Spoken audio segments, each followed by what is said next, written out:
Silat ini bukan tentang kekuatan semata-mata.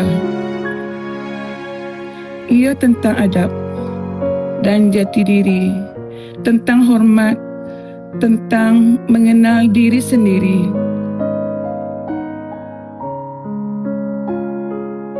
Setiap langkah yang aku ajarkan, sebenarnya aku titipkan juga harapan agar kamu terus teguh menapak. Hari ini, aku mungkin tiada lagi berdiri di gelanggang ini. Tetapi, selagi anak-anak ini mengingati adab sebelum gerak dan akhlak sebelum kemenangan, aku tahu silat ini masih hidup. Padang ini sudah terlalu lama menjadi sebahagian daripada hidupku. Di sinilah aku belajar tentang sabar, tentang jatuh bangun, dan tentang tidak pernah berhenti percaya kepada anak-anak sekurau ini.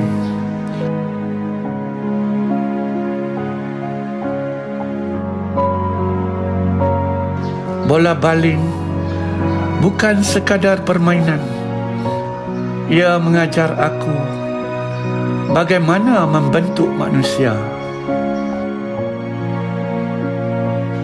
Hari ini, aku melangkah pergi dari padang ini. Tapi aku percaya semangat yang pernah kita bina bersama akan terus hidup walaupun aku tiada lagi di sini. Cikgu Puah ni bagi saya dia adalah seorang yang cukup apa orang kata pemurah satu. Dia cukup pemurah, kemudian dia cukup menghormati Harisun. Puan Harisun pun apa yang saya kenal sepanjang saya berada di SMK Kuala Kurau ni adalah seorang guru kanan bahasa yang cukup cekap, pantas bekerja. Kata saya kadang-kadang bila saya cakap okey kita perlukan macam ni, dia dengan tim dia alhamdulillah dapat menyelesaikan isu dan masalah dengan cepatlah. Sebab jadi di kesempatan ini saya mengucapkan jutaan terima kasih yang tidak terhingga atas jasa dan kebaikan yang telah tuan-puan berdua berikan kepada sekolah SMK Kuala Kurau sepanjang berkhidmat di sini. Kepada Cikgu Puah saya ucapkan selamat bersara, semoga terus berjaya dalam bidang yang Cikgu Puah akan ceburi. Sekian. Selamat bersara saya ucapkan kepada Cikgu Harisun dan Cikgu Puah. Terima kasih atas segala bakti dan keringat yang dicurahkan di sekolah ini. Dan juga saya doakan Cikgu Puah, Cikgu Harisun sihat melalui hari-hari mendatang dengan gembira dan bahagia.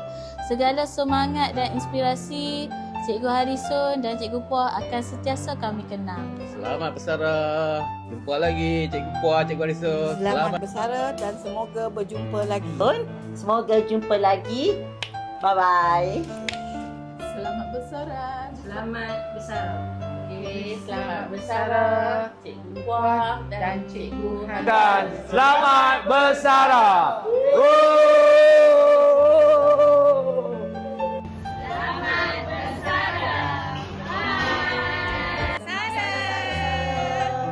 Selamat bersara.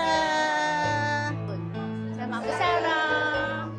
Okey, jangan lupa kami kat sini. Bye-bye. Selamat bersara. Bye-bye. Selamat bersara. Bye. Selamat bersara.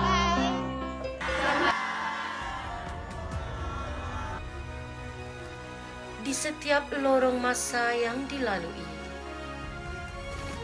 ada insan yang hadir bukan sekadar singgah, tetapi menanam bakti, menyamai erti, dan meninggalkan jejak yang abadi. Hari ini, kita berdiri di ambang perpisahan. Perpisahan yang bukan lahir dari kehilangan, tetapi hadir dari sebuah perjalanan yang panjang, yang syarat dengan pengorbanan. Encik Puah Lai Hok dan Puan Harrison binti Mat Saleh, kami seluruh warga Sekurau mengucapkan selamat bersara.